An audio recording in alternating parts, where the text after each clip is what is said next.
The rulings I make here are buttressed by the law. I may misinterpret the law like many lawyers can do, but that is the right I have as your speaker. So for you as a member of this house, first to say the house has been auctioned, then you have no business to sit in an auctioned house. So what, and this is not a matter I'm going to invite the member to explain himself, because I saw and heard with my own eyes and ears.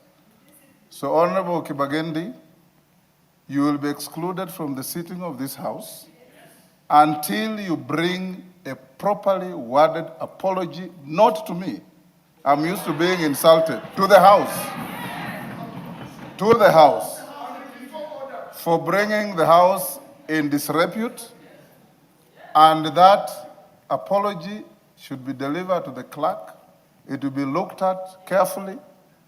If the wording is acceptable, then it will be brought to the house and you will be allowed to come back to the house.